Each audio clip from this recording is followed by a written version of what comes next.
Unimed Paulistana. Nosso plano é fazer com que você viva os seus.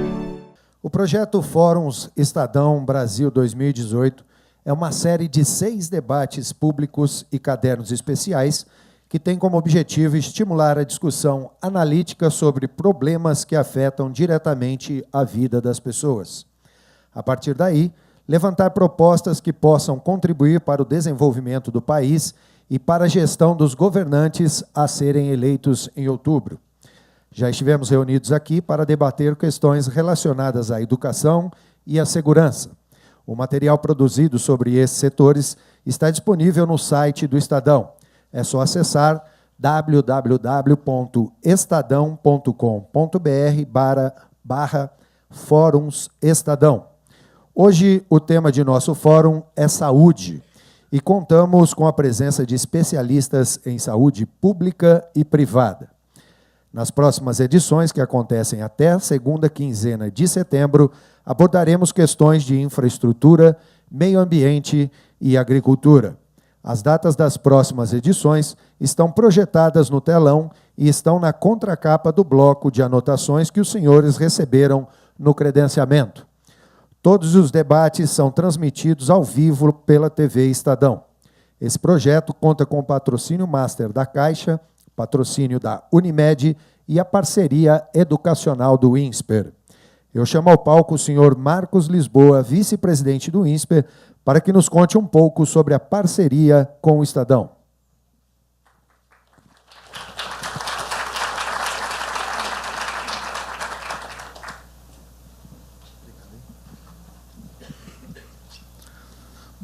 Bom dia, é um prazer estar aqui com vocês para mais uma edição dessa parceria com o Estadão. Discutimos temas que afetam a vida de todos nós. Nos últimos anos, infelizmente, a economia voltou a ser o centro do debate e, com isso, temas do cotidiano, da saúde, a educação, a segurança pública, acabaram relegados a um segundo plano. É um prazer, essa parceria com o Estadão, poder retomar essa agenda tão importante de temas que afetam a nossa vida cotidiana. Já tivemos aqui uma discussão sobre educação anteriormente, sobre segurança, e nas próximas edições entrar em temas igualmente relevantes, como meio ambiente, infraestrutura e o agronegócio, a agricultura do nosso país. Quero agradecer ao Estadão por todo esse apoio nesse período e agradecer ao patrocínio da Caixa e a Unimed que tornam esse evento possível. Espero que seja uma manhã proveitosa para todos nós. Muito obrigado.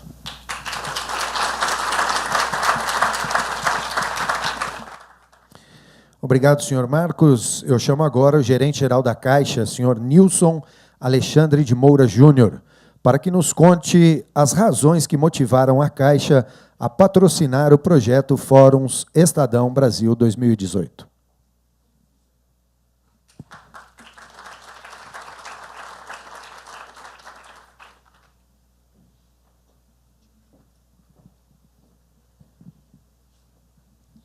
Bom dia a todos. Podem reparar que eu torci bastante para a seleção brasileira e eu fiquei com essa voz assim. Eu juro, quando estava 6-1, ainda acreditava. Aí no 7 eu falei, bom, acho que agora não dá mais para a gente torcer, né?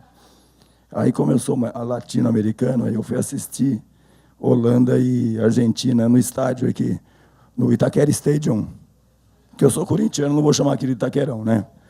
E tomei chuva lá também. Mas a Argentina, aí foi para a final, mas a Argentina não foi, mas eu continuo um torcedor de futebol e adoro futebol. Queria cumprimentar aqui o senhor Ricardo Gandur, do Estadão, o senhor Marcos Lisboa, vice-presidente do INSPER, cumprimentar a Unimed, né, e dizer que a Caixa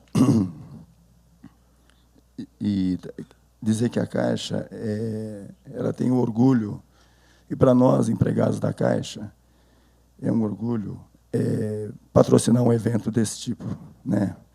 Porque está na missão da Caixa, né?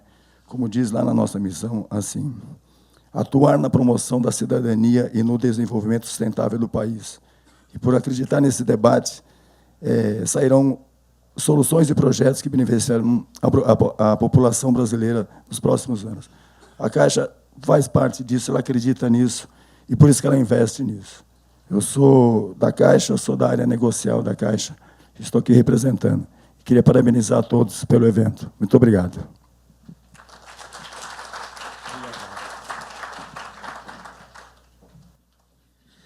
Muito obrigado, senhor Nilson. Antes de prosseguirmos, gostaria de lembrar a todos que desliguem ou deixem seus celulares no modo silencioso. Obrigado. O projeto Fóruns Estadão Brasil 2018 se insere no trabalho que o jornal tem desenvolvido ao longo de seus 139 anos de história, ao debater questões importantes para a vida nacional, dando voz a opiniões diferentes e difundindo esses temas junto ao seu público em diversas plataformas. Eu chamo ao palco o senhor Ricardo Gandur, diretor de conteúdo do Estadão, para dar as boas-vindas.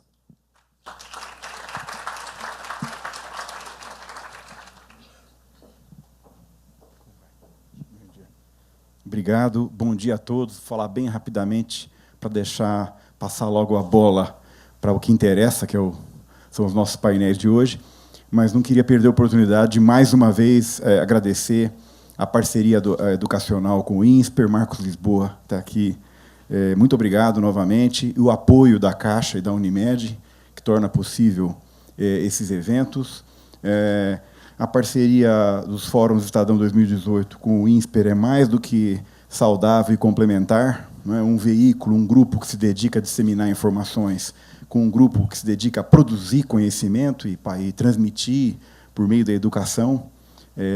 Então, nada melhor do que estar nesse espaço, nessa casa em que se produz educação, se produz conhecimento, nada melhor do que estar aqui. Obrigado, INSPER, por nos acolher. E queria lembrar a todos que o Estadão completa em janeiro 140 anos de história e tem feito essa história acontecer com todas as possibilidades tecnológicas que os meios digitais têm proporcionado. Esse evento é um exemplo disso, flashes pelo broadcast, pela Rádio Estadão, transmissão ao vivo pelo nosso site, nas suas versões desktop, tablet e mobile. E eu queria ter o prazer de contar a todos que, em junho, nós batemos mais um recorde de audiência. Hoje, tudo que o Estadão produz é visto, além do 1 milhão de leitores da edição impressa, por 13 milhões de usuários únicos nos meios digitais, que nos dão 140 milhões de visualizações de página por mês. O que nos alegra muito é que o Estadão tem conseguido isso fazendo apenas jornalismo sério, e não caindo nas tentações da internet de ter conteúdos anabolizantes, ou bizarrices, ou coisas chamadas caça-cliques. Então, acho que é muito legal, a gente está muito contente com isso, nós estamos com a mão firme nesse futuro de produzir informação de qualidade, séria e de referência para a sociedade brasileira. E esse é um ponto que, mais uma vez, nos tangencia e nos une aqui com o INSPER. Então, mais uma vez, obrigado. Obrigado a todos os especialistas que compareceram em mais esse fórum. É apenas o terceiro, estamos apenas na metade do projeto, vem mais 3 por aí, e desejo a todos uma boa manhã de trabalhos. Muito obrigado.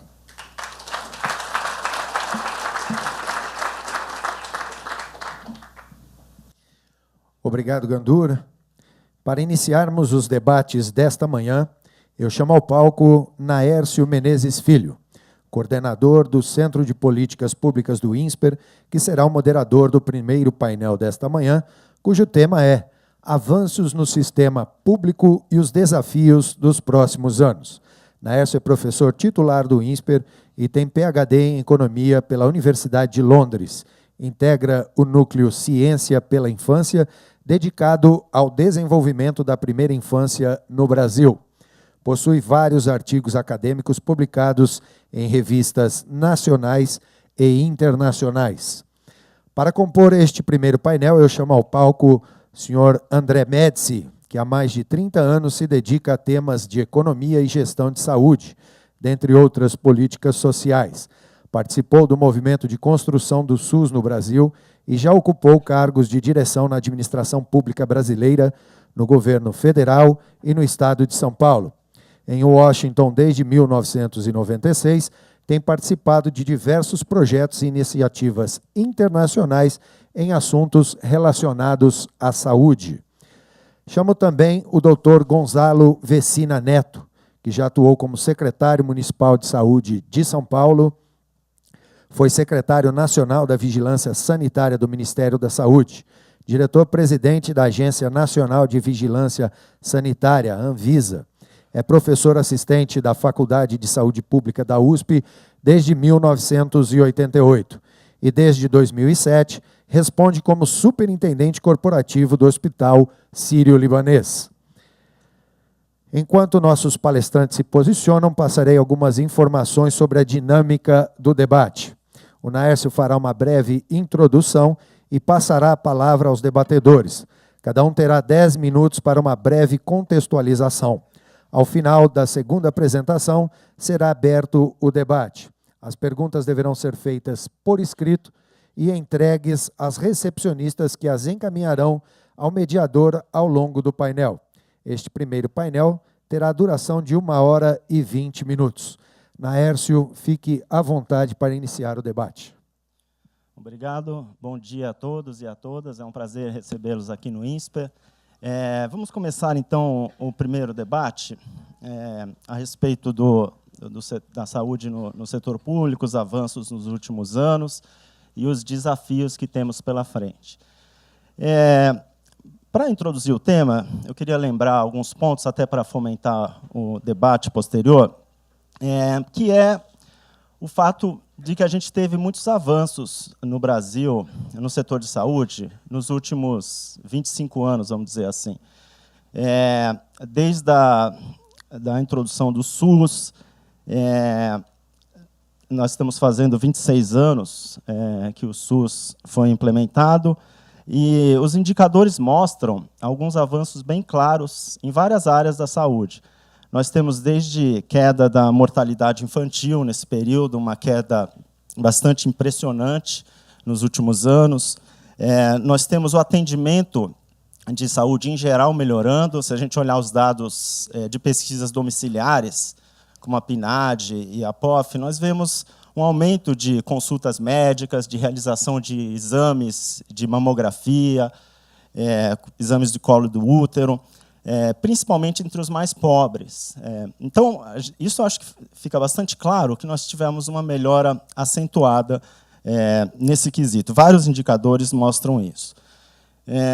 Por outro lado, há problemas, obviamente. A população, em média, reclama muito do sistema público de saúde. Pesquisas recentes mostram que cerca de 50% dos usuários consideram a qualidade ruim ou péssima do setor de saúde. Nós temos um aumento muito grande da posse de planos privados de saúde nesse período. O gasto com saúde é bastante dividido entre o gasto público e o gasto privado. O Brasil gasta cerca de 9% do PIB com saúde. A maior parte é gasto privado. E há uma questão bastante importante, que é se nós devemos aumentar esse gasto com saúde. Eu acho que é uma questão que vai permear esse debate. Em que medida são necessários mais investimentos com saúde, ou se é necessário melhorar a gestão do sistema de saúde existente. Tá? Esse é um ponto bastante polêmico que sempre aparece nas discussões e acho que será inevitável debatê-lo hoje. Tá? Além disso, nós temos as questões das inovações institucionais que foram realizadas nos últimos anos. Nós tivemos grandes inovações no sistema de interação entre a União, os estados e os municípios nesse período, que resultaram, por exemplo, na expansão do Programa Saúde da Família, que atualmente cobre uma parcela substancial dos domicílios brasileiros, chegando a 30%, 35% das famílias. No entanto, a gente tem uma diferença muito grande entre as unidades da federação. Em algumas unidades da federação, a cobertura é muito maior do que em outras.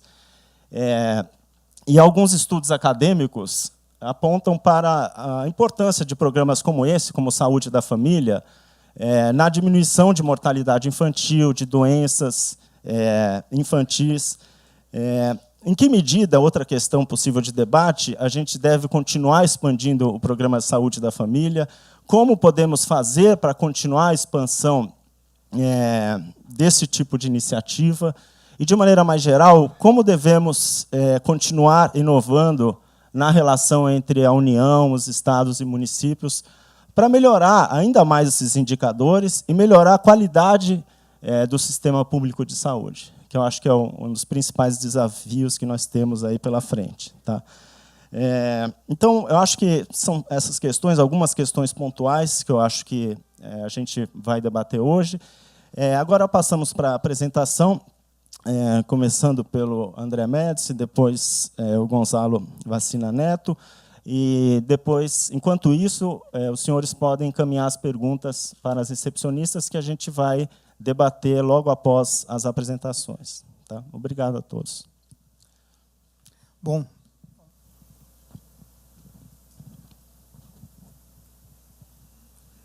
eu sempre tenho problema com o microfone, mas está funcionando, né? Ok. Bom, antes de tudo, queria agradecer ao Estadão e ao INSPER a possibilidade de estar aqui, colocando algumas dessas questões relacionadas à saúde. Eu acho que o Naes colocou uma boa parte do que eu ia falar, basicamente os highlights que eu queria colocar estão um pouco nessa linha, mas, de alguma forma, também, a ideia seria fazer com que nessa parte seja mais uma introdução, porque as questões que são mais relevantes seguramente vão aparecer a partir das perguntas e do debate. Então, a primeira coisa que eu queria colocar, quer dizer, que o Naesso já mencionou, que em 2014 o SUS completa 26 anos, né, de funcionamento. Ele se iniciou, como todos sabem, com a Constituição de 88, e eu acho que tem sido uma das maiores políticas públicas brasileiras de inclusão social. Essa é uma questão que é inegável e a gente tem que considerar isso. Ele mudou o conceito de direito à saúde, tornando o seu acesso, pelo menos na letra da lei, universal e gratuito para todos os brasileiros. Mas a construção do SUS, longe de ser um processo fácil, teve e continua tendo muitos problemas, e é um pouco nessa linha que eu queria colocar a discussão. E para isso eu vou tentar fazer uma pequena recuperação histórica do que foi esse processo de construção do SUS. Durante os seus primeiros anos, eu estou colocando aí o período que vai de 1988 a 1994, as dificuldades para implementar o SUS derivaram, em primeiro lugar, e essa é uma questão que pouca gente reconhece, da instabilidade econômica, na época, e da ineficiência em estruturar o funcionamento do sistema. Mas a instabilidade econômica daquele momento teve um grande peso. Entre 1989 e 1994, só para a gente ter uma ideia, os gastos federais com saúde se reduziram a uma taxa média anual de 11,5% ao ano. Num contexto onde o crescimento do PIB era muito baixo também, foi só 0,2% ao ano, nesse período que vai de 89 a 94, mas a queda do gasto federal em saúde foi bastante elevada. Mas, mesmo assim, foram dados os primeiros passos institucionais para a consolidação do SUS, como a transferência do INAMPS para o Ministério da Saúde, e se definiram alguns critérios que foram muito importantes para passar as responsabilidades e também os fundos do nível federal para os estados e municípios, iniciando o que o Naesso também colocou como um processo de descentralização. A gente pode dizer que a situação melhora um pouco entre 1994 e 2002, porque, no rastro da estabilização econômica, e aí foi importante, começa a ser mais fácil o ordenamento das políticas do SUS.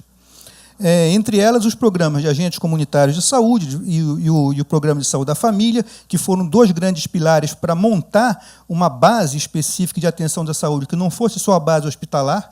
O sistema de saúde brasileiro era...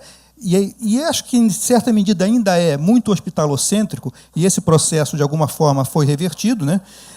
A outra coisa que foi importante foi um financiamento, a criação de uma base de financiamento para esse processo, que chama o Piso de Atenção Básica, o PAB, a descentralização dos recursos e instalações. Isso foi fundamental, porque se passaram os hospitais, se passaram os centros de saúde para os estados e municípios, dando a eles a capacidade de gestão desse processo.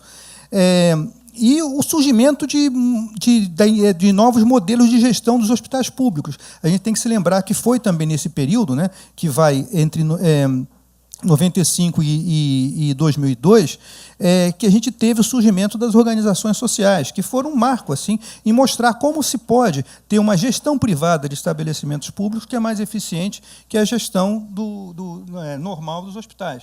Então, esses processos foram processos muito importantes. Entre 95 e 2002, os gastos federais de saúde aumentaram a 5% ao ano, né, num contexto onde o crescimento anual do PIB foi de 2,3% ao ano. Então, durante o período seguinte, só para a gente fazer uma comparação, que é entre 2013 e 2010, o crescimento dos gastos em saúde foi de 5,3% ao ano, num período do PIB cresceu a 4% ao ano. Portanto, se a gente fizer a razão entre o crescimento anual dos gastos com saúde sobre o crescimento anual do PIB, comparando os dois períodos, 1995 e 2002, com 2003 e 2010, nós vamos ver que no primeiro, 1995 e 2002, essa razão foi de 2,2, enquanto no período 2003 e 2010 foi de apenas 1,3. Então, essa é uma questão interessante porque nos faz refletir, em termos de contribuição relativa, a contribuição relativa ao financiamento do SUS no período 95-2002 foi maior do que a contribuição relativa no período seguinte. Em 2000, esse foi um outro processo importante também, foi aprovada a Emenda Constitucional 29, que definiu a vinculação de recursos orçamentários que seriam destinados à saúde pelos 3 governos. Os gastos totais da saúde, só para a gente ter uma ideia, também que o Naércio já colocou esse tema, passaram de 7,2% para 9% do PIB entre 2000 e 2010. Né? O gasto público, como esse percentual do PIB, aumentou de 40% para 47%. Mas, mesmo assim, não foi suficiente para financiar e propiciar uma cobertura de saúde universal, integral e igualitária para todos. Nós podemos dizer que a participação do gasto público ainda é baixa frente à média dos países ricos. Na média dos países ricos, em 2010, ela estava em torno de 62%. No Brasil, como nós vimos, é 47%. Portanto, existe um gap aí que poderia ser pensado só como parâmetro de referência. Não digo que tem que ser tudo igual, mas como parâmetro de referência é interessante ter essa discussão. E, ao lado disso, tem o tema da eficiência no uso do gasto em saúde no Brasil, que é muito baixa. Eu publiquei há pouco tempo no meu blog um artigo baseado nas informações do Bloomberg, que mostra que, entre 48 países, o Brasil é aquele que tem a menor eficiência do gasto em saúde, se a gente compara, basicamente, o gasto de saúde, relacionando ele à questão da esperança de vida ao nascer. Então, essa é uma questão que a gente tem que verificar também. Como é que a gente aumenta, no bojo dessa questão do aumento do financiamento à saúde, o aumento da eficiência, que é uma outra questão bastante importante. Bom, para aumentar os gastos públicos, voltando a esse tema, se esperava que a regulamentação da Emenda Constitucional 29, aprovada em 2000, pudesse ser feito logo. Houve, naquela época, no ano 2000, um acordo provisório com o Congresso que fez com que essa Emenda Constitucional 29 ficasse em vigência até o ano 2004. E se esperava que até 2004 ela pudesse ser regulamentada. Mas o projeto de lei que regulamenta, ou seja, a lei complementar da SC 29, somente foi sancionada pelo governo em 2012, sem garantir ainda os recursos necessários para o financiamento. E os governos locais solicitam, agora, nesse momento, que pelo menos 10% da receita corrente bruta da União possa financiar os gastos federais com saúde, mas isso ainda se encontra em discussão. A discussão que existe atualmente é que essa emenda está associando, basicamente, o gasto federal ao crescimento do PIB, né? E, mesmo assim, o que os governos estaduais e municipais estão questionando é que, com o crescimento do PIB pífio que a gente está tendo de 2012 a 2014, isso realmente não geraria os recursos necessários para poder aumentar, efetivamente, o que se necessita em termos de financiamento. Bom, o SUS criou muitas expectativas e que, em certa medida, se frustraram, que esse é um outro tema que o Naércio colocou na apresentação dele também. Em 2002, 59% dos brasileiros, de acordo com a pesquisa do Ibope-CNI, aprovavam as políticas de saúde do governo federal. Esse percentual caiu para 19% em junho de 2014, que foi a última pesquisa do Ibope-CNI. Portanto, de 59% para 14% tem um hiato muito grande, ou seja, a percepção de que o SUS está piorando é uma percepção muito grande na população brasileira. Quais os motivos que levavam a essa desaprovação das políticas pela população? Se a gente vê também, dentro das pesquisas mais em profundidade que têm sido feitas por aí, os principais são a demora no atendimento, a falta de equipamentos e de medicamentos, a falta de médicos e de profissionais de saúde. Isso, basicamente, é o que a população percebe, porque é o que se vê no dia a dia dos serviços. A avaliação negativa é maior também entre habitantes das regiões metropolitanas, onde tem sido menor a oferta de programas como o PSF, como o Programa de Saúde da Família. O PSF foi um dos grandes pilares de sustentação da melhoria da saúde que o Noaes colocou. Por quê? Porque depois de um forte crescimento, né, nos anos 90, ele conseguiu, de alguma forma, criar um conceito de proteção que fez com que os indicadores básicos ligados aos objetivos de desenvolvimento do milênio, a mortalidade infantil, a mortalidade materna e outros, pudessem ter uma redução. Mas o PSF, depois de um forte crescimento nos anos 90, passou a aumentar a sua cobertura mais lentamente nos últimos anos, dadas as limitações dos municípios, né, em cumprir o programa, entre eles esse tema da falta de profissionais. Os resultados do programa Mais Médicos, de alguma forma, poderiam atenuar esse problema, mas ainda não são conhecidos. Não se tem nenhuma avaliação concreta do que está gerando mais médico. Então, a gente não pode saber se está melhorando ou não esse problema. Entre 94 e 2002, a cobertura do PSF passou de 0% para 32%. No entanto, entre 2002 e 2012, passou de 32% para 51%. Ou seja, na verdade, não se teve um avanço muito grande também quando a gente observa. E quase metade dos brasileiros ainda não tem acesso ao programa. O SUS não é um sistema único, essa é uma outra questão que a gente tem que dizer, e nem totalmente estatal. Cerca de 2/3 dos leitos hospitalares utilizados pelo SUS pertencem ao setor privado lucrativo e filantrópico, que recebe valores muito abaixo do mercado pelos serviços que vendem ao sistema. E os usuários dos planos de saúde utilizam muitos serviços oferecidos pelo SUS sem que haja um adequado ressarcimento também. Então, esses são dois temas que não estão ainda equacionados. Portanto, há que aumentar os níveis de coordenação entre o SUS e a saúde suplementar. A implementação do SUS é um processo ainda por completar. E entre os seus principais desafios, aí eu coloco isso para terminar o que eu estou falando, existem os seguintes. O primeiro é consolidar mecanismos que eliminem as filas, melhorem a qualidade da atenção, tratando os cidadãos com dignidade e respeito e resolvendo queixas e medindo a satisfação dos usuários. O segundo é atender às demandas trazidas pelo envelhecimento da população brasileira, coisa que o professor Cássio Turra provavelmente vai abordar na apresentação dele, que hoje constitui a maior ameaça do ponto de vista dos custos futuros do sistema. Então, esse é um outro negócio importante. E também acionar determinadas políticas de promoção e prevenção contra os fatores de risco que ameaçam a sociedade brasileira, o tabagismo, o alcoolismo, o sedentarismo, o estresse laboral, os acidentes de trânsito e a violência. Esses são temas que são muito importantes no perfil de mortalidade e de morbidade dos brasileiros. O outro seria aumentar a eficiência e fiscalização e reduzir a corrupção do uso dos recursos do SUS.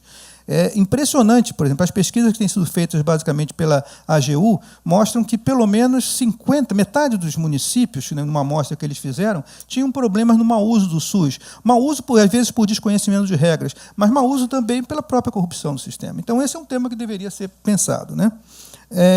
A outra questão seria garantir maiores e mais estáveis recursos federais para o financiamento dos gastos de saúde dos estados e municípios.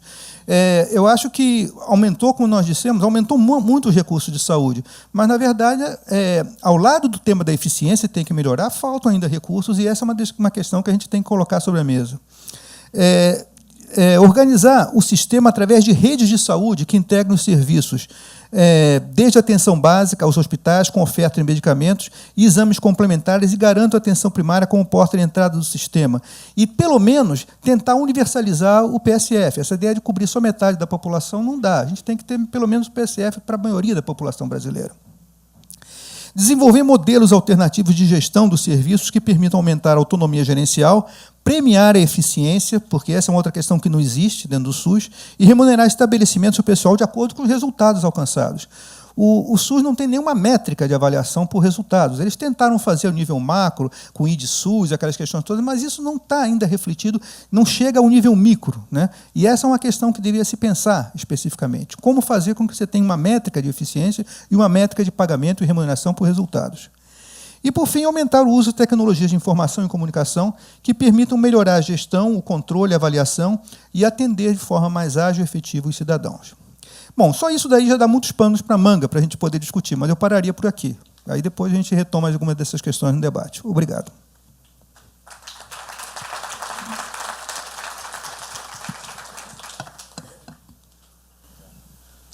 Bem, bom dia a todos, a todas. Queria agradecer o convite do INSPER e do Estadão.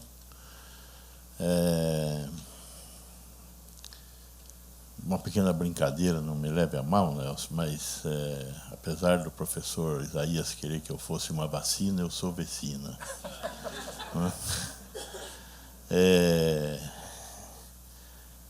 E eu queria iniciar dizendo da importância desse debate, né? Eu acho que numa sociedade tão complexa como a que nós estamos vivendo, não há debate que chegue. Não há debate que chegue. Ou seja, nós cada vez mais temos que partir da condição, da construção de um compromisso coletivo. Cada vez menos nós vamos ter menos chance de fazer coisas que eu acho, e nós vamos ter que construir uma vontade social para que essa mudança ocorra. Ou seja, aquilo que nós conseguimos fazer no passado, apesar de todas as dificuldades, foi mais fácil de fazer do que aquilo que teremos que fazer no futuro, porque teremos que envolver cada vez mais vontade e disposição de mais pessoas para fazerem. Portanto, há necessidade da ampliação do debate. E eu acho que essa é uma dessas oportunidades, e por isso parabenizo o INSPER e o Estadão. Os que me antecederam falaram dos avanços, e são reais. Eu não vou voltar à questão dos avanços. É lógico que foram muitos e nós temos que recuperá-los. Alguns são base daquilo que nós temos que continuar a fazer, né? Como dizia Guimarães Rosa, em Sagarana, o que lembro tenho. Então, a importância de lembrar para se ter e poder dar continuidade à construção que nós temos pela frente. Portanto, eu vou cometer esse crime de não lembrar por causa do tempo que temos aqui. Por outro lado, eu queria falar, então, que esses avanços são insuficientes e que nós temos desafios. Eu vou me prender aos desafios. E vou falar de 7 desafios, não sei porquê, mas vou falar de 7 desafios. Só espero que isso não termine mal, né? Que a gente os enfrente de maneira adequada, né? Mas, de certa forma, os 7 desafios, pelo menos 5 deles foram já citados pelo André. O primeiro desafio, e eu acho que eu coloquei os desafios numa ordem decrescente, eles não são aleatórios. O primeiro desafio é construir modelos assistenciais horizontais. Então, modelo assistencial horizontal. Ou seja, um modelo assistencial que não seja vertical. Um modelo assistencial que não atenda episódios, mas sim que atenda pacientes ao longo de sua vida. Porque o nosso padrão epidemiológico e demográfico mudou. Nós não morremos mais de doenças agudas. 70% da carga de doenças no Brasil hoje são de doenças crônico-degenerativas, não transmissíveis. 35% causas cardiovasculares, 20% câncer e 15% algo muito mais complicado, que é a violência. A principal causa de óbito de jovens de 15 a 45 anos nesta cidade é homicídio. Como é que se enfrenta o homicídio? Não é com posto de saúde, não é com mais médicos, é muito mais complexo. Mas, certamente, não é com um modelo de atenção vertical, é com um modelo de atenção horizontal. É lógico que, paradoxalmente, nós estamos vivendo um momento de personalização da medicina. Então, vários cânceres têm respostas diferentes de acordo com a carga genética do paciente. Atender um paciente que tem infarto do miocárdio em até 3 horas é a diferença entre continuar tendo, não é a diferença entre a vida e a morte, é continuar tendo uma vida como tinha e ficar com sequelas para o resto da vida. Então, tem uma dialética aí que nós temos que resolver. né? Mas, de qualquer forma, temos que construir modelos assistenciais orientais coerentes com a carga de doença e com a atual situação demográfica. Pesada urbanização, 85% da população brasileira mora na cidade. No estado de São Paulo, é 96% da população que mora na cidade. Então, nós temos um desafio, que é um desafio novo, mas é um desafio que já tem 20 anos, pelo menos, tá certo? Então, esse é o primeiro. O segundo, montar sistemas regionais de atenção. E aí uso um termo que Eugênio Vilaça usa, que é redes poliárquicas, né?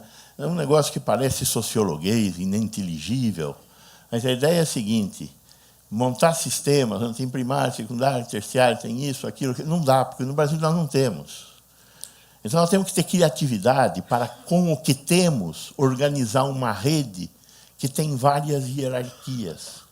E redes, no nascimento, não tem hierarquia, mas tem arranjos. Então, nós temos que montar redes poliárquicas para fazer frente a essa carga de doença.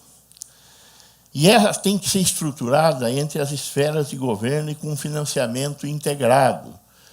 A maldição da Federação Brasileira de 3 esferas autônomas tem que ser rompida para atender a saúde. Não tem saída. Não dá para trabalhar com 3 autonomias.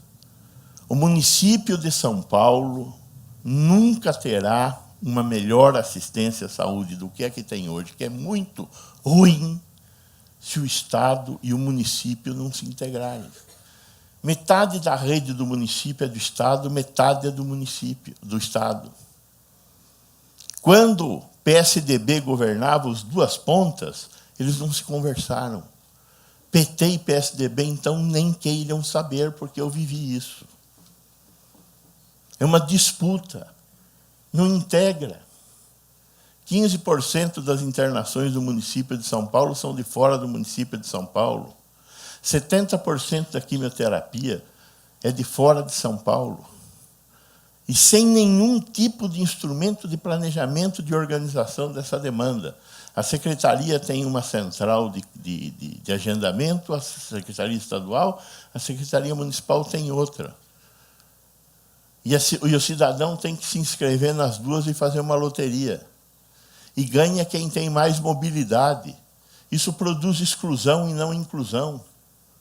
Nós temos que ter uma rede única, sob comando único. E é natural que o comando seja do Estado. Porque nós temos que pensar não a mancha populacional da cidade de São Paulo, de 11 milhões de habitantes, e sim a mancha populacional da região metropolitana de 39 municípios e 18 milhões de habitantes. E assim temos que pensar todas as regiões metropolitanas. E assim temos que conseguir construir realidades regionais governadas, e aqui não tem saída, através de cooperação entre os entes federados, com integração de receitas. Não tem saída isso. Essa não tem saída. Terceiro, construir modelos de gestão baseados em parcerias entre o setor público e o privado, onde a grande preocupação seja o aumento da eficiência. Há mais comensais. A quantidade de dinheiro é a mesma. Como resolve isso? Só com aumento de eficiência. Só que o Brasil tem um desprezo extremo por eficiência em todos os setores. Nós temos que entender quais são os instrumentos que garantem aumento de eficiência, ganho de escala, tem um monte de instrumentos. Nós temos que caminhar no sentido... Hoje, no Congresso Nacional, já aprovado na Câmara, tem uma lei proibindo empresas estatais e fundações estatais de demitir sem justa causa. Foi aprovada já por nossos representantes, que nós votamos, e foi ao Senado. Se ela for aprovada, qual vai ser a diferença entre uma empresa pública e uma administração direta? Nenhuma. Uma fundação pública, nenhuma. Mas para que serve a empresa pública? Não é para reproduzir as condições de funcionamento da empresa privada quando o Estado resolve intervir no espaço privado? Então, não dá. Nós temos que repensar isso. Tem que haver um mínimo de coerência. Então, essa questão da construção das parcerias, aqui no município de São Paulo mesmo, nós temos uma dificuldade muito grande nesse momento, porque existe um faço de conta que vou e não vou. É lógico que precisa ter transparência, é lógico que tem que ter uma relação democrática com o Estado, a criação e a governabilidade dessas parcerias. Mas não tem saída, elas têm que existir, é impossível, não tem outra alternativa. Como já disse aqui, 2/3 da rede hospitalar brasileira é privada. E a estratégia da saúde da família, por causa da questão do agente comunitário ter que ser contratado localmente, portanto, não poder passar por concurso público, ela, no Brasil, hoje, é quase que totalmente realizada por entidades do setor privado não lucrativo. Então, é hipocrisia pensar em uma coisa muito diferente disso. Quarto, eu acho que um dos itens diferentes aqui é articular o complexo médico-industrial da saúde para que ele produza valor para a sociedade. 10% da economia brasileira hoje está no setor saúde. É o segundo maior empregador. Ou seja, nós produzimos valor para a sociedade. Só que nós temos que fazer isso com menos vergonha. E temos que ter políticas industriais, políticas de desenvolvimento tecnológico, temos que destravar a regulação das pesquisas clínicas, que é uma vergonha do jeito que está funcionando no Brasil. Uma pesquisa financiada do exterior é tratada diferente de uma pesquisa financiada do Brasil. É uma política xenófoba, da década de 50. Então, esquecer o nacional-desenvolvimentismo da década de 50 e criar uma política industrial moderna que consiga sobreviver ao sol do mercado. Mas nós temos que criar uma política industrial. A Coreia fez isso, o Japão fez isso, o mundo inteiro fez isso, e nós temos que fazer também. Mas exige disposição para discutir e propor novos modelos que nós não estamos utilizando. Quinto ponto, articular o SUS ao sistema privado. 30% da população brasileira tem assistência médica privada. Ou seja, na Inglaterra, 10% da população tem e é supletiva mesmo lá. Quem tem plano de saúde, tem plano de saúde para fugir de fila e para ganhar sofisticação. Mas o que é complexo, quem faz é o Sistema Nacional de Saúde inglês. Não tem transplante na iniciativa privada, não tem cirurgia cardíaca, não tem nada complexo. O complexo é no setor público. Agora, aqui no Brasil, não.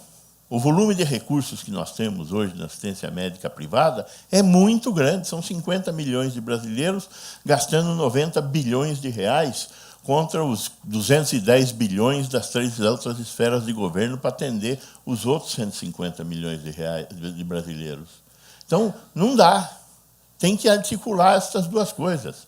Santo André tem 70% da população dependente da assistência médica supletiva. Como é que faz para fazer o SUS universal numa cidade onde 70% da população tem plano de saúde privado?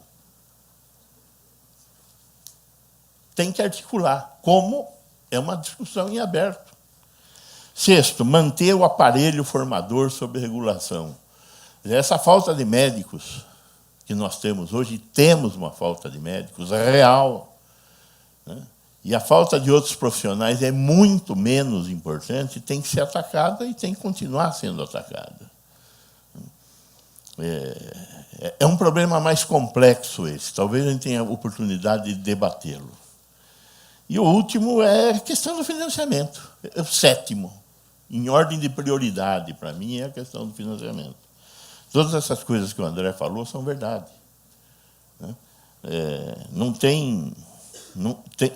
nós gastamos menos, ponto.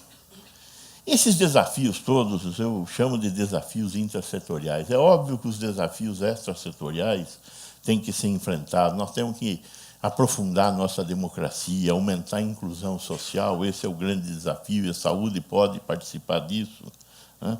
Temos que criar condições para o país crescer, que eu não vejo nenhuma solução dessas acontecendo para nenhum dos setores em análise, se não destravar o crescimento do país, né?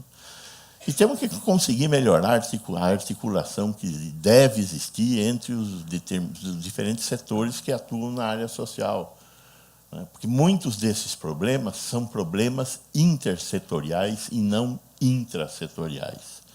Muito obrigado.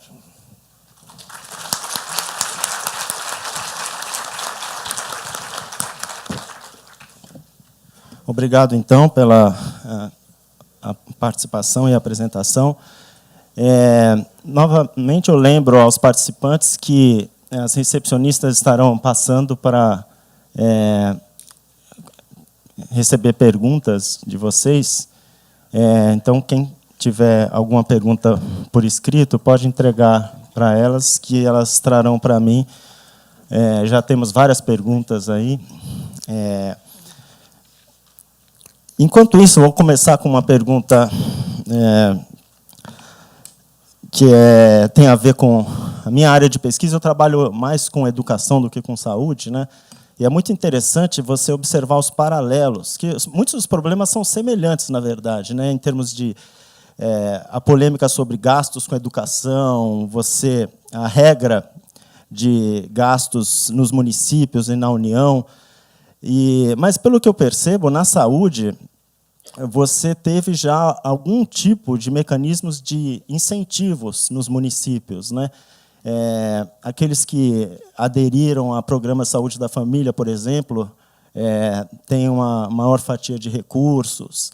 E nós temos na saúde as OS funcionando para atender a população de diversas maneiras, enquanto que a educação, nesse sentido, eu vejo que está um pouco mais atrasada, né? A educação não tem a possibilidade de escola charter, por exemplo, no ensino fundamental, o papel das OCIPs, ou a distribuição de recursos baseado em desempenho ou na eficiência das escolas ou dos municípios.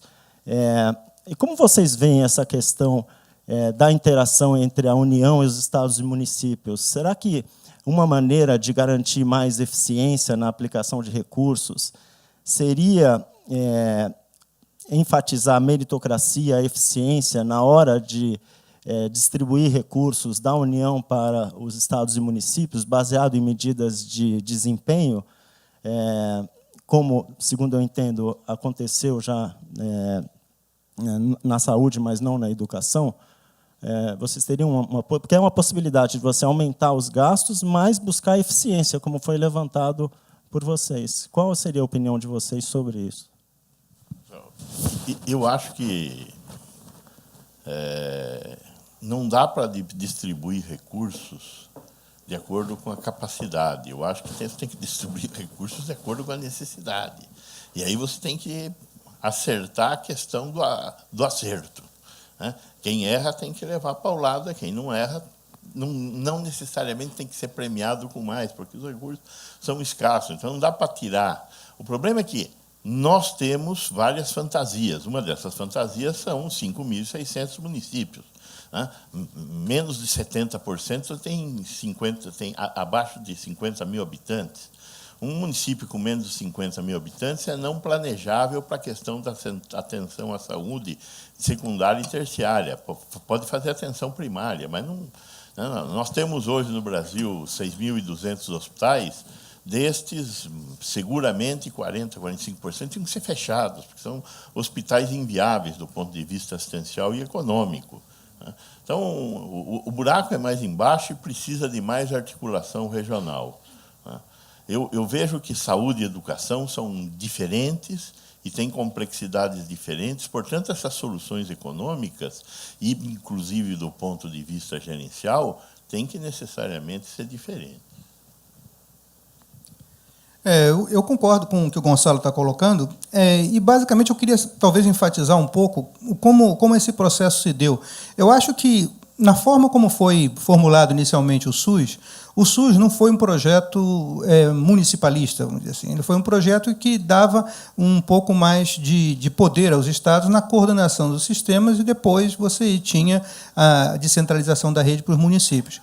Esse viés municipalista, de alguma forma, ele começou a se colocar, eu acho que nos últimos anos. E isso foi uma das coisas que foi responsável pela atomização e pela ineficiência no uso dos recursos, como, de alguma forma, o Gonçalo apontou, porque, realmente, se a gente pensa uma rede de saúde, o conceito de rede de saúde, definido pela Kaiser Permanente, alguma coisa, é uma área que você tem que ter pelo menos uns 200, 300 mil habitantes para você ter um mínimo de funcionalidade, eficiência, economia de escala, uma série de fatores que fazem com que ela possa funcionar com determinado tipo de racionalidade, né? Se você não tem isso, quer dizer, você está pulverizando recursos e você fica com aquele problema que você tem muitas vezes nas periferias metropolitanas, em vários lugares, das pessoas que estão no município, vão ser atendidas no outro município, e você não tem nenhum fator de recuperação do custo daquela pessoa que está sendo atendida. Então, alguns municípios estão surfando na rede boa que o outro tem, e isso faz com que o seu desempenho seja pior, quando, na verdade, não deveria ser. Uma das coisas que deveria, de alguma forma, ser pensada do ponto de vista da racionalização desse processo é a ideia de você ter redes de saúde e administrações de saúde que possam ir acima da forma específica de organização a nível municipal, né? Ou seja, o município não é uma unidade de saúde por si mesmo. Agora, um secretário de saúde pode participar do board de uma empresa que cuida da saúde de vários municípios. Isso poderia ser possível. Então, esse é um tipo de arranjo que a gente poderia pensar, de alguma forma, mais ao futuro. Como você pode organizar isso para ter problemas de eficiência e problemas de escala. O Brasil, de alguma forma, por causa da espontaneidade, o brasileiro é muito criativo, né? Ele tentou fazer isso, de alguma forma, com a ideia dos consórcios intermunicipais de saúde. Então, de 2000 para até 2006, 2007, quando eu estava acompanhando, surgiram 500 consórcios municipais. Muitos deles funcionaram, mas a maioria não. E não funcionaram por causa de sérias questões, porque você não tinha os mecanismos institucionais para concentrar, fazer o pooling dos recursos de financiamento, você tinha divergências políticas, quando mudava o prefeito para outro partido, rompia o consórcio na mesma hora. Então, são coisas desse tipo que se você não tem um mecanismo institucional e que essa coisa passa a ser mais profissional, do ponto de vista de você ter uma empresa, uma organização que tenha uma visão de como se organiza a produção de serviço, a cadeia de valor, você não vai a lugar nenhum. Nós já temos algumas perguntas aqui. Eu vou passar primeiro para o André Médici. O senhor apontou a importância do uso da tecnologia da informação para melhorar o atendimento à população. Que exemplos e soluções o senhor poderia compartilhar conosco? Uma mais geral para os dois palestrantes, qual é a opinião dos palestrantes sobre a discussão de diferenças de classe em internações pelo SUS, e que foi objeto de audiência pública no STF? Para o André, o que o SUS pode fazer para reduzir a morosidade no atendimento público, principalmente nos casos que requerem atendimento especializado e cirurgias, porque o prazo é muito grande?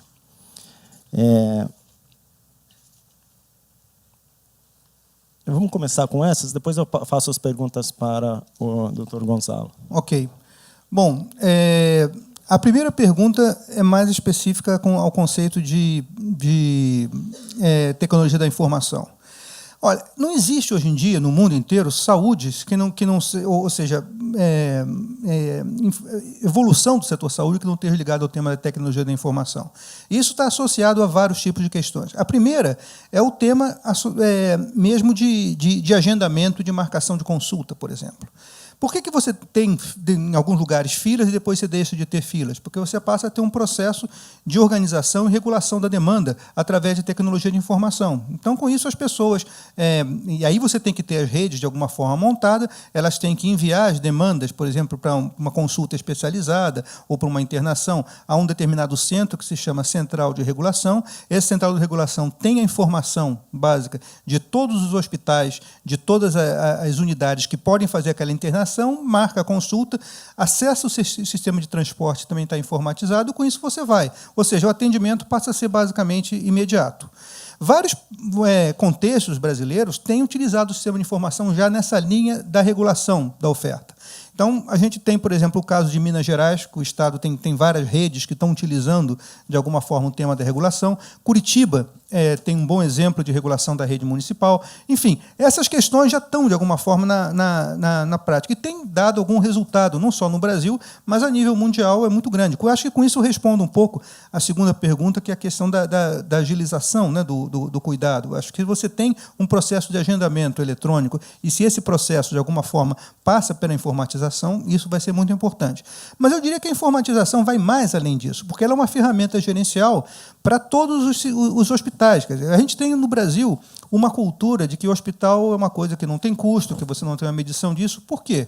Primeiro, por causa da hiperinflação. Quer dizer, durante o período da hiperinflação, você não tinha mesmo como medir custo de nada, mas depois que começou a questão da inflação, mesmo assim você teve uma certa resistência. E é importante que você tenha a medição dos custos e tudo, para que você possa ter determinados valores de referência para dar um nível de financiamento adequado. A gente falou, por exemplo, que o setor privado tem custos muito defasados dos serviços que estão recebendo no Brasil. E essa é uma questão que é crucial para o sistema funcionar melhor. Ou seja, mesmo o setor público, os valores que são pagos através do setor público, quando são pagamentos por internações, alguma coisa desse tipo, eles são defasados em relação ao tipo de valor real que deveria receber. Então, essas coisas são coisas que têm que ser, de alguma forma, associadas a um sistema de informação que possa ligar esse tipo de coisas. E o terceiro exemplo que eu queria dar de sistema de informação é o tema da telemedicina. Quer dizer, você tem, hoje em dia, um grande problema de como é que você vai acessar com qualidade determinados serviços que estão em regiões remotas, onde você não tem profissionais, onde você não tem os serviços, onde você necessita de uma opinião médica. Então, para isso, você tem que ter, de alguma forma, um determinado tipo de utilização da tecnologia de informação, onde você possa dar a orientação precisa, a interpretação de um exame, o treinamento e a capacitação de pessoas que estão naquela localidade, e, com isso, em tempo real, poder resolver determinados problemas que antes eram impossíveis de ser resolvidos por causa da dificuldade de transporte, por causa de uma série de outros tipos de questões que estão associadas a esses processos. Bastante interessante mesmo o papel com o uso da tecnologia. Parece que você pode aumentar muito a eficiência do sistema, né? Sem dúvida de dúvida. Para o doutor Vecina, então, tem algumas perguntas. Tem aquela primeira, que é a opinião sobre as diferenças de classe em internações pelo SUS. Depois nós temos outras específicas para o senhor. Quando se fala em pesquisas e projetos, qual seria um modelo viável para estimular a produção de novos valores para a sociedade? Gostaria de ouvir o doutor Vecina falar mais sobre a integração SUS-saúde suplementar. Aonde o SUS deveria se concentrar em termos de eficiência?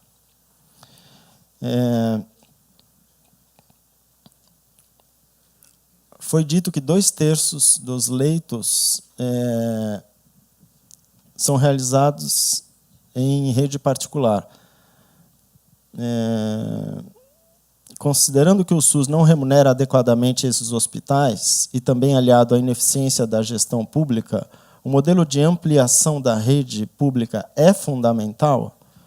Modelos de parceria, tal como o Hospital Mboimirim, o Hospital Albert Einstein, tornam-se cada vez mais importantes. E, por último, as instituições formadoras de profissionais de saúde formam adequadamente profissionais para as necessidades existentes?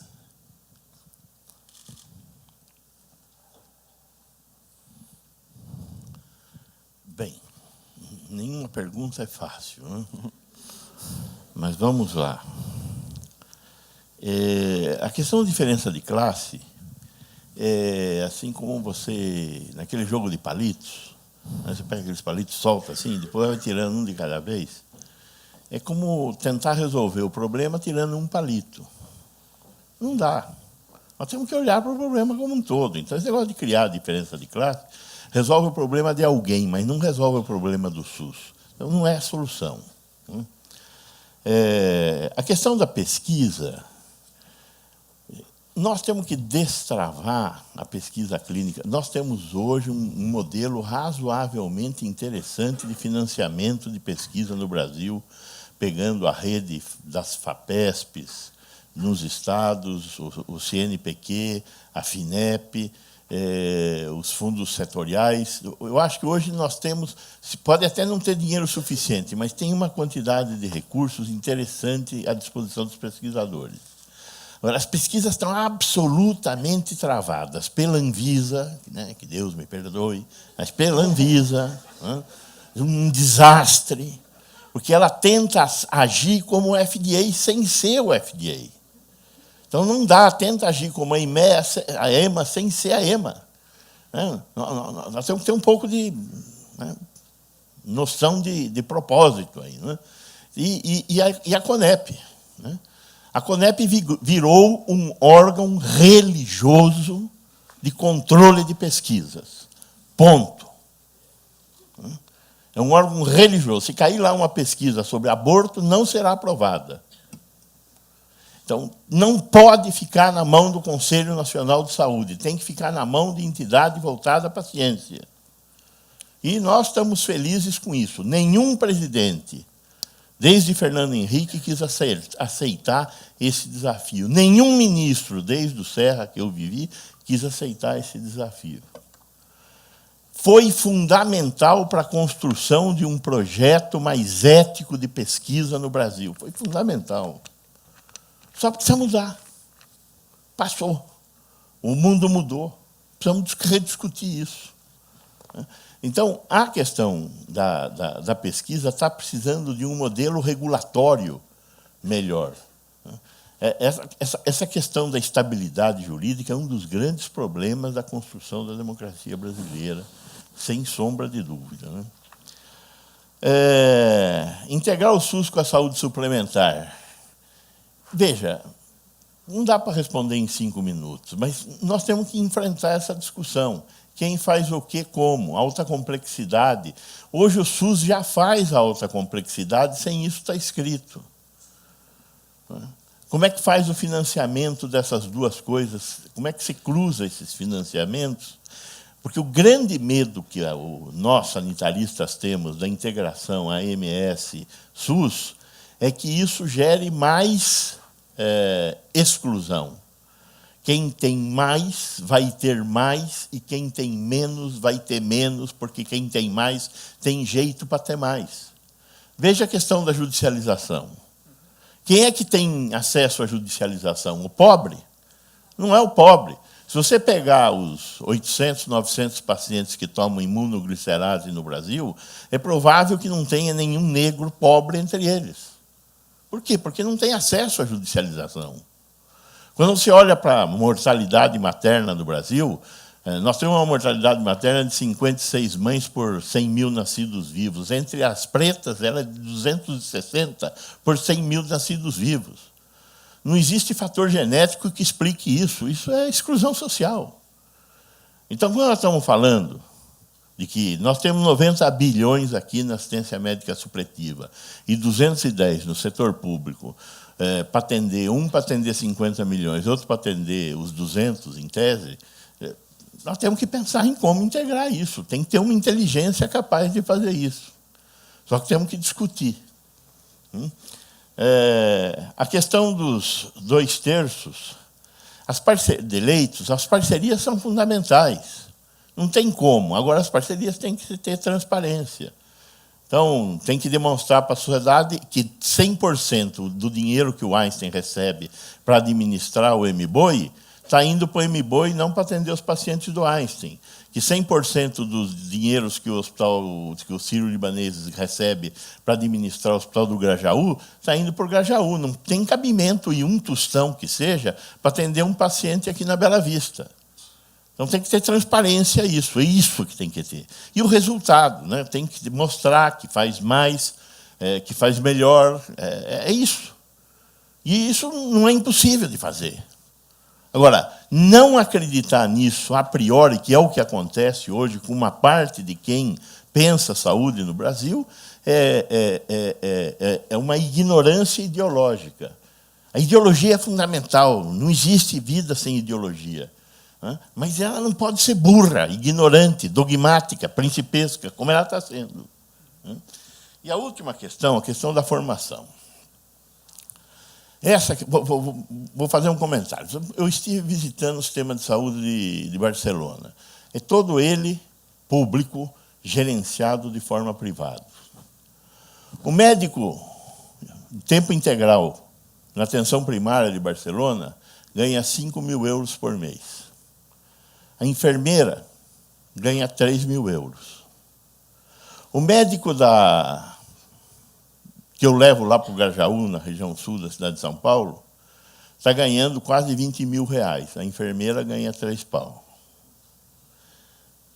Tem alguma coisa errada ou não? Como é que vai resolver esse problema? Aí nós vamos... As faculdades formam médicos ruins. Para atender o quê? Para fazer atenção médica primária? O que precisa para fazer atenção médica primária? Ser professor titular da USP? Eu acho que essa discussão está sendo travada de forma elitista e com segundos interesses, e, às vezes, com uma boa dose de ignorância e boa vontade, ingenuidade, né? Eu gosto de dizer que ingenuidade é uma forma privilegiada de burrice, mas é burrice. Então, há que se pensar nisso.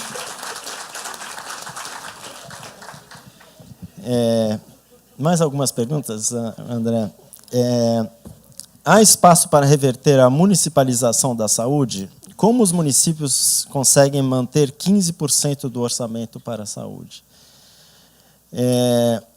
Uma abordagem em prevenção na orientação e formação desde cedo, escolar, por exemplo, como prevenção à obesidade, cáries e várias doenças preveníveis, não tem tido um enfoque de destaque no debate.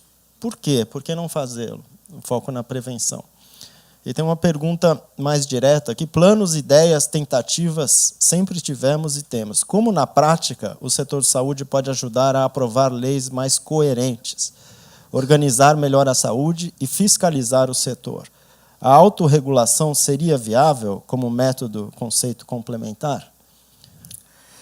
Bom, a primeira questão sobre municipalização. Os 15% de orçamento para a saúde. A questão da municipalização, eu não digo que a municipalização seja uma coisa ruim, pelo contrário. Eu acho que a municipalização, ainda mais você considerando os municípios de médio e grande porte, é uma coisa importante do ponto de vista de você ter a gestão, porque você garante, não só, de alguma forma, uma discussão interna com recursos e controle social. A questão que nós estamos colocando é a municipalização inviável, que é essa que... Pois é. Essa é a questão. Quer dizer, você tem o problema da municipalização inviável. Então, você não pode pensar, quer dizer, que o município vai ser um gestor pleno do sistema de saúde, porque quem tem que dar realmente as diretrizes é realmente a questão dos estados. É necessário recuperar, de alguma forma, o que foi colocado nas primeiras portarias do SUS dos anos 90, que davam, basicamente, muito mais poder da organização do Estado e liderança do Estado nesse processo de organização. Agora, não resta dúvida que você tem que ter determinados tipos de participações locais. Com relação à questão do financiamento, tem muitos municípios que estão colocando muito mais do que 15% dos recursos da saúde, nos recursos orçamentários.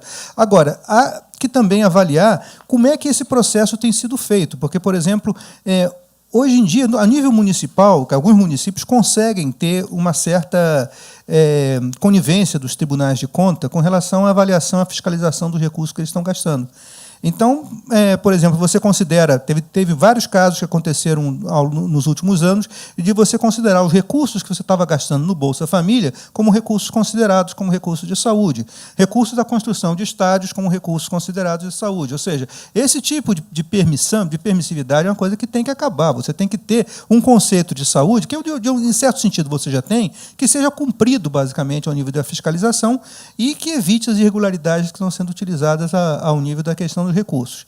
O que a emenda constitucional 19 diz de que você tem que gastar 15% dos recursos da saúde é mais que suficiente. Existe uma limitação em relação a isso, com relação à questão do custo de pessoal, porque cada vez mais esse movimento sindical da saúde quer fazer com que as pessoas que trabalham na saúde da família, na atenção básica, sejam funcionários públicos estáveis. Então, com isso, você vai bater nos limites da lei de responsabilidade fiscal, que é uma coisa que não se pode efetivamente pensar. Você tem que ter um processo no qual os arranjos para a contratação desse pessoal sejam arranjos mais privados e que permitam, de alguma forma especificamente, utilizar a saúde não como uma atividade de Estado, mas como uma atividade produtiva. Saúde é um tema do Estado, né? Mas a execução do serviço de saúde é qualquer tipo pode ser feita especificamente pelo setor privado com muita eficiência, como é feito em vários países. Aquela questão que o Gonçalo estava falando de Barcelona, onde você tem um sistema que é público, mas não é estatal. Então, essas questões são questões que têm que ser debatidas com maior profundidade, especificamente dentro do seio da sociedade brasileira. E a outra questão que você colocou é sobre... Tem uma de prevenção e tem uma de o setor de saúde ajudando a aprovar leis mais coerentes. Como, na prática, debates como esse podem ajudar?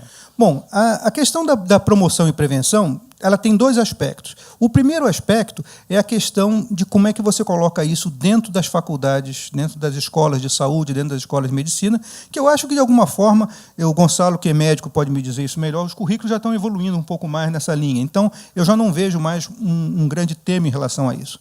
O grande problema que está associado à questão do custo da prevenção é como é que você trabalha com a questão dos fatores de risco e da coordenação interinstitucional do setor saúde para trabalhar com a prevenção desses fatores de risco. Por exemplo, a gente falou, violência no trânsito e violência são duas das maiores causas de mortalidade no Brasil e podem, de alguma forma, ser prevenidas. Mas como? Não através de políticas de saúde. Você tem que ter a interação com outras políticas para que isso possa acontecer.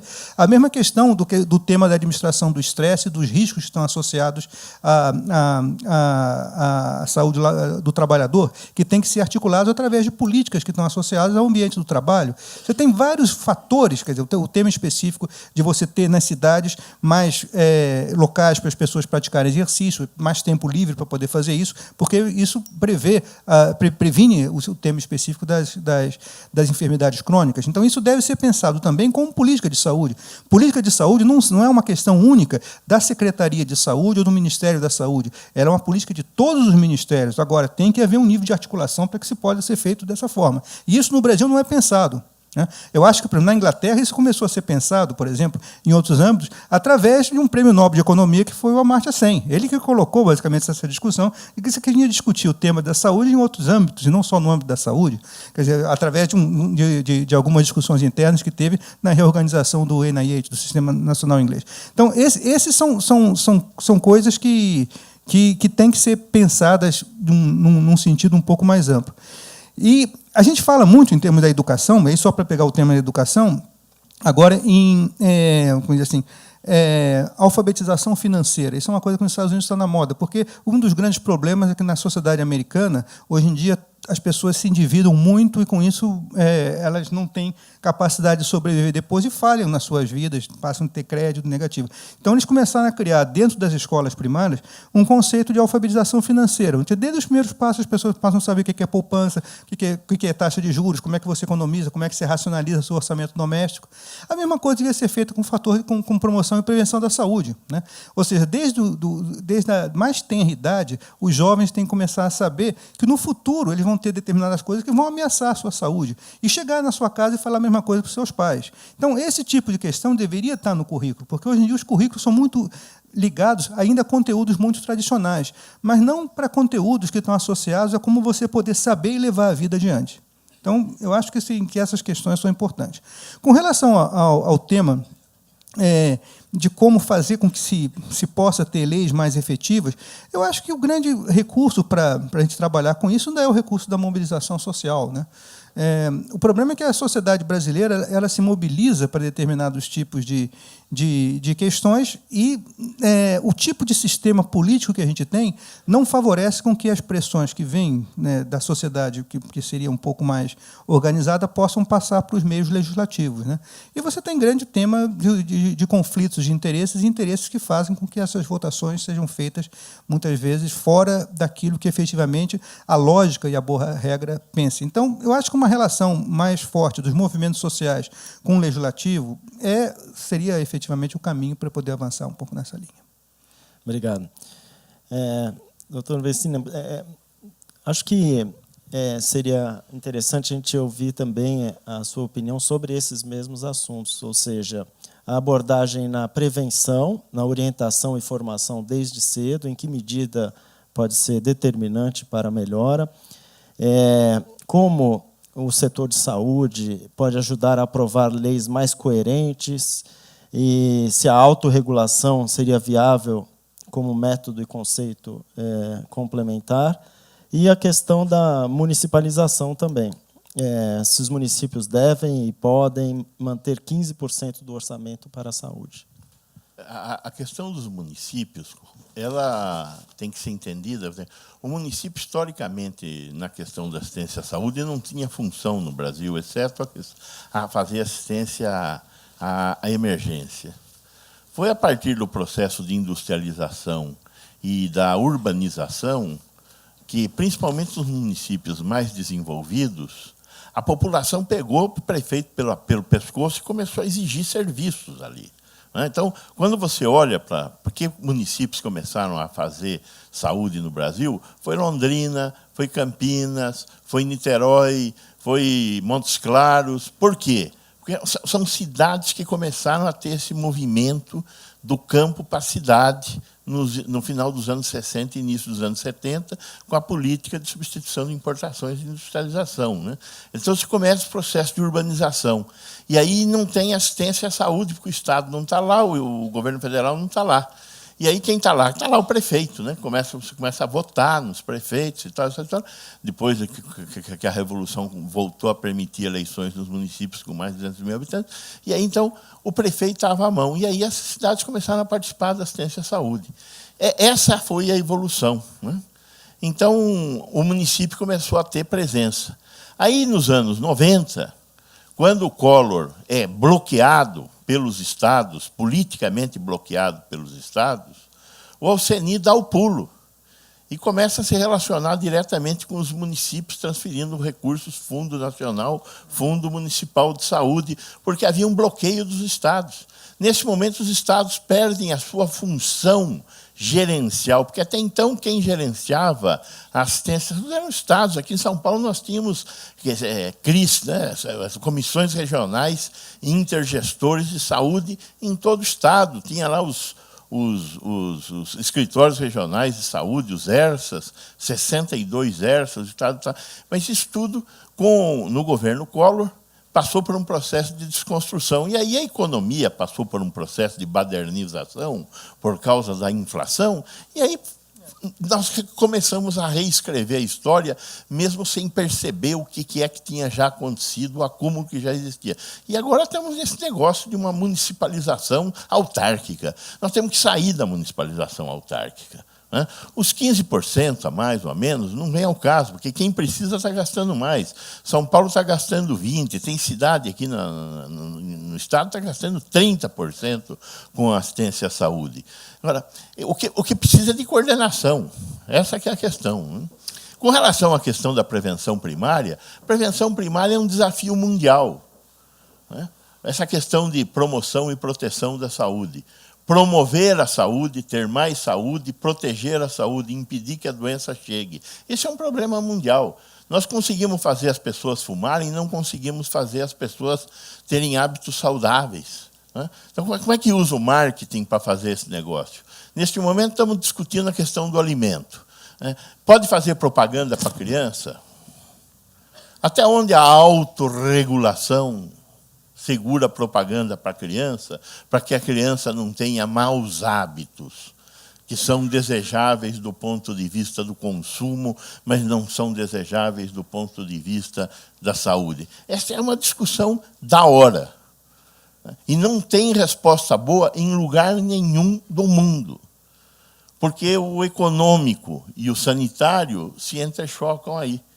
E essa é uma construção que depende de formar opinião da sociedade. Então, nós estamos sendo chamados a esse debate. Essa alternativa que o André coloca da educação é vital. É lógico que eu tenho que discutir prevenção primária na escola, né? Mas não adianta só na escola, nós temos que enfiar a prevenção primária na assistência à saúde, né? Nós temos que pensar a prevenção primária na imprensa. Então, essa discussão é uma discussão mundial. Neste momento, ela está sendo enfrentada no mundo inteiro. Então, os alertas sobre os alimentos ricos em carboidratos, ricos em sódio, ricos em gordura saturada. Tem que aparecer esses alertas, só que esses alertas vão contra os interesses da indústria. Como é que, né, você vai comprar lá uma linguiça calabresa, ela tem sal demais, gordura saturada demais e carboidrato demais. Ou seja, não coma linguiça calabresa, mas quem produz linguiça calabresa quer vender linguiça calabresa, né? E eu quero continuar também comendo linguiça calabresa. Então, isso tudo é uma coisa, né? Tem muita dialética necessária. A gente tem que aprender a trabalhar com isso, e eu acho que é a educação e debate que pode nos levar, tá certo? Ótimo. Já estamos encerrando. Só tem uma pergunta mais polêmica aqui, que é sobre o programa Mais Médicos. Acho que era inevitável surgir uma pergunta dessa. Então, só uma opinião breve de vocês, só para a gente encerrar, que a gente está com o tempo esgotado. Falta médico, venha da onde vier, será bem recebido. Eu acho que o programa Mais Médicos ele responde parcialmente ao tema, porque eu concordo plenamente que há uma falta de médicos, e principalmente se você vê onde está faltando médicos, são municípios que não têm infraestrutura também. Então, eu acho que o grande problema do programa Mais Médicos é a sua complementariedade. Eles estão focalizando muito no tema do médico, mas saúde é uma função de produção. Todos os economistas sabem disso. Então, você tem que ter os outros elementos da função de produção também. Então, em vez de se trabalhar só com mais médicos, vamos pensar em mais saúde. O que você tem que pensar é justamente como é que você pode, de alguma forma, ir para determinadas regiões e colocar não só os médicos, mas a infraestrutura, o medicamento, o profissional auxiliar. Ou seja, é nesse processo que você vai construindo especificamente. Porque a ideia de ter um médico, tudo bem, você vai resolver algum problema de atenção imediata. Quando a gente vê, por exemplo, o tipo de processo que foi feito na Venezuela, né, a gente analisando, a Venezuela importou, eu não sei quanto, foi uma quantidade enorme de médicos cubanos, né? Acho que foi 7 mil, né? Eu ouvi falar que 10% foram embora, né, conseguiram alforria. Agora, de qualquer forma, esses médicos, eles trazem uma sensação de proteção, de carinho para a população, eles estão mais próximos, mas teve várias coisas que falharam. A gente vê os indicadores de saúde da Venezuela, nesse momento que vem na época que chegaram os médicos cubanos para agora, eles tiveram um dos piores desempenhos da América Latina. A Venezuela teve taxas de mortalidade materna que aumentaram, teve uma série de problemas, apesar dos médicos estarem lá. Então, a questão não é só, efetivamente, o tema dos médicos, tem que ser um pouco a mais do que isso. E também associado isso ao tema da organização dos serviços de saúde. Fora o fato, eu não queria falar isso, mas já aproveitando, o fato da questão de que esse tema dos médicos cubanos receberem menos é um tema que eu nunca concordei. Eu acho que essa é uma questão que você não pode ter dois tipos de políticas, né, para profissionais de saúde que são, de alguma forma, independentes. Então, seria importante se pudesse fazer algum processo onde você pudesse pagar a todos, efetivamente, pelo que eles valem no mercado, e não criar uma política específica para trazer pessoas que vão se sentir vilipendiadas porque estão ganhando muito menos do que seus pares. Ok, então. Com isso, a gente encerra então o primeiro painel. Acho que foi bastante interessante, bastante proveitoso ouvir as opiniões dos palestrantes. Eu agradeço novamente a presença de vocês aqui e peço uma salva de palmas, então, para a sessão e terminamos a sessão.